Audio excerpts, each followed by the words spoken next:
대통령의 신변 안전. 네. 그러니까 우리나라 대통령이 어떠한 경우 어디에서라도 신변의 위협을 느끼지 않고 대한민국 대통령으로서의 정상적인 업무를 할 수 있는 안전 서비스를 제공하는.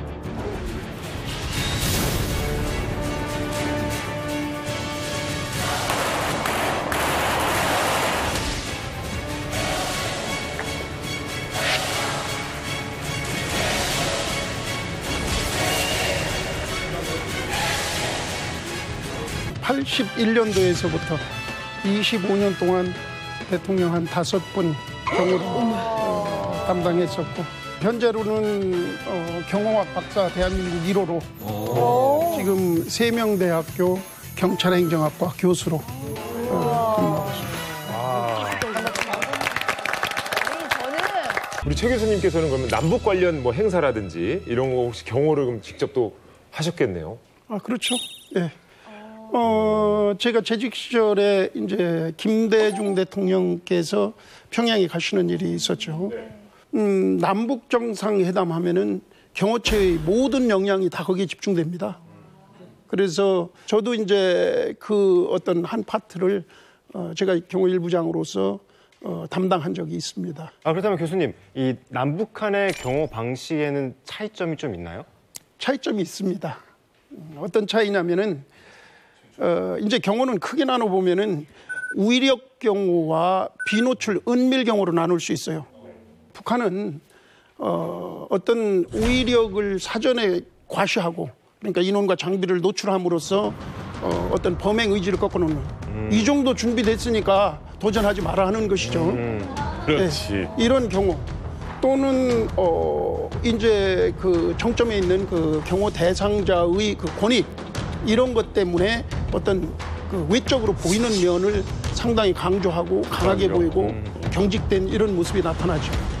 그런데 이렇게 이제 국제 간에 이렇게 경호를 해보면 소위 이제 공산권 국가, 좀 이제 이렇게 통제된 국가 이런 나라에는 그 어떤 경호 방식, 경호 시스템이 취재 경쟁을 그렇게 그 경호하는 데에 고려하지 않아요.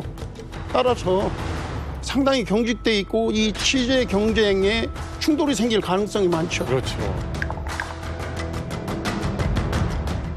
그러나 우리 경호는 은밀 비노출 경호입니다. 한마디로 내가 대통령 경호 행사에 나가서 내가 대통령 경호원이라는 것이 일반 시민들한테 알려지면 내 값어치는 반으로 떨어지는 거예요. 불편해. 그렇죠. 왜냐면은 아니 범인이 저 사람이 경호원이라는 걸 알면 그 사람을 제끼고 아니면 그 사람을 피해서 범행을 저지를 거 아니에요.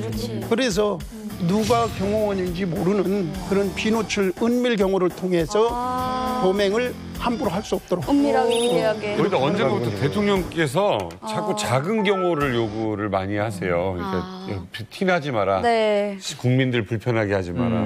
근데 경호실은 정말 힘들 것 같아요. 그렇습니다. 그래서 지금 우리 경호처에 여러 가지 이제 경호 기법이라든지 장비라든지 이런 것을 논의하고 시스템을 만들면서 최종적인 목표는 공기 같은 경호입니다.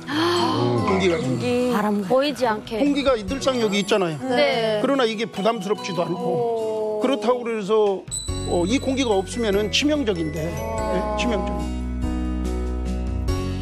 노무현 대통령께서는 김정일 그 위원장하고 무게차에 열려 있는 데에 이 카퍼레이드를 했습니다.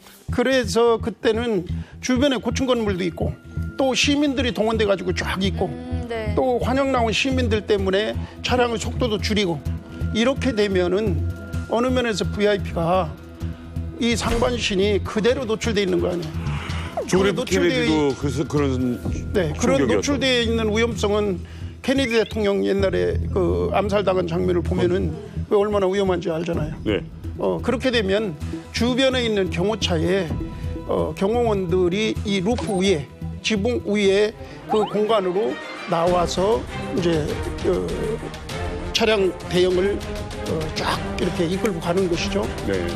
그렇게 함으로써 흔히 얘기하는 오주 경계라고 하는 전후 좌우하고 공중 경호에 유리한 면이 있고 또 경호원은 대통령에 대한 어떤 이 방벽을 형성하는 방탄이니까 그런 작용도 하고 네, 네. 그래서 그때 이제 그런 경우를 하는 걸 보고 북한에서는 그런 경우가 별로 없었던 것 같아요. 네.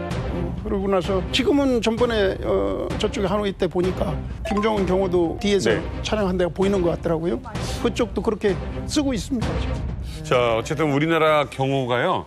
남미나 아프리카에서 우리 경호실 출신 선생님들이 가서 교육, 교관, 예, 대형 짜주기 선생님을 하는 정도의 수준이라는 거를 알고 또 우리가 또 다음 준비한 게 있습니다. 네, 전직 청와대 경호부장에게 듣는 판문점 깜짝 회담 그 현장 실황 다음 영상 보시죠. 자, 이 장면 보세요. 넘어간단 말이에요.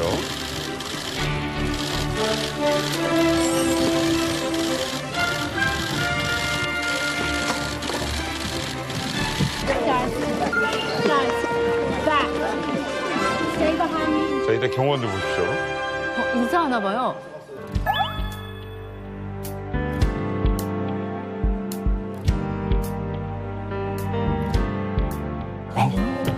뭐야 이렇게 이게 지금 안면이 있는 사이인 것 사실 우리가 지금 그때 너무 충격적이라서 대통령들만 보고 있었지만 이 경호하는 분들은 정말 많은 일을 하고 있었어요.